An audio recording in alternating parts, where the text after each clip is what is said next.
There once was a small boy who came up with the idea of selling water to marathon runners passing through his village. Most of them were in training and would get up at the crack of dawn to start their ascent up the steep roads through a winding forest path and past a small white cottage on the bluff of the second hill. The small boy noticed men were running past his house from his bedroom window like clockwork at 6:15 a.m. every Sunday, and so every Sunday he would rise at 6:10 a.m, grab a wooden tray from the kitchen cupboard, fill up 10 glasses and assorted china mugs with fresh water, set them on the tray and run out to greet them. The first time they noticed the boy's outstretched hand, none of the runners were able to give any change, but the idea had been planted. The following Sunday, the runners ascended the second hill, each carrying a sixpence in their pocket.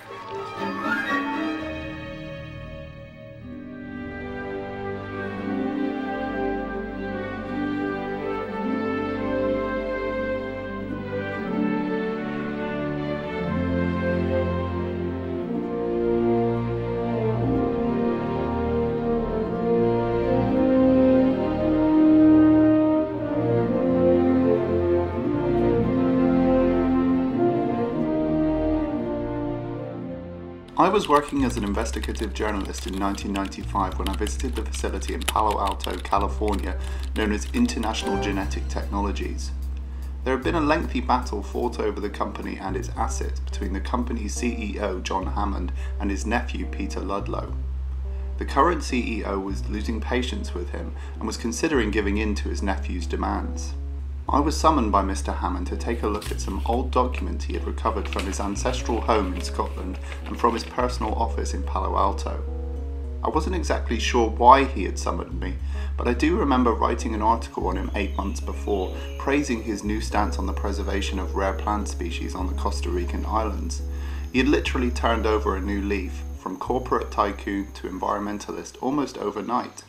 The facility was made of glass and chrome, a geometric spectacle formed of spiral staircases and connecting fluorescent tubes. The tubes in turn would dim and glow, creating a hypnotic pulse of light that travelled up and along the staircases like some marvellous flow of data. The receptionist must have noticed I wasn't a member of staff, as I stood captivated, open-mouthed in the lobby. She greeted me and led me through a set of double doors, over a stainless steel walkway and through a glass tunnel to an adjoining building marked storage. The entire facility must have sprawled for miles, a combination of a sterile hospital and an electronics factory, with every room reeking of disinfectant. Finally, the receptionist granted me access to a vast assembly hall, like a warehouse, filled with rows of shelving and boxes. I felt like I'd walked in on the storage facility for the Ark of the Covenant in Indiana Jones. Boxes stacked floor to ceiling with documents pertaining to acquisitions, assets and expenses. And there she left me. No Hammond, no Ludlow, just me. Before I could turn around and ask what I was supposed to do, the door had shut fast. This was not the first time I'd had a summoning of this kind. Usually it meant that the people involved wanted as little to do with your writing as possible, an unbiased, untainted view based on a cross-section of documents that they provide. I scouted up and down the aisles of shelves looking for something obvious. Most of the boxes were formed of sterile white card, with a blue stripe and the InGen logo on the side. Some were yellowed with age, some had an early green version of the InGen logo from the 1980s.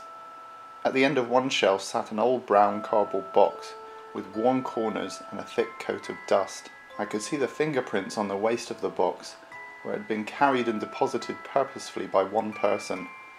On the top was a post-it note, with the letters JC in black ink.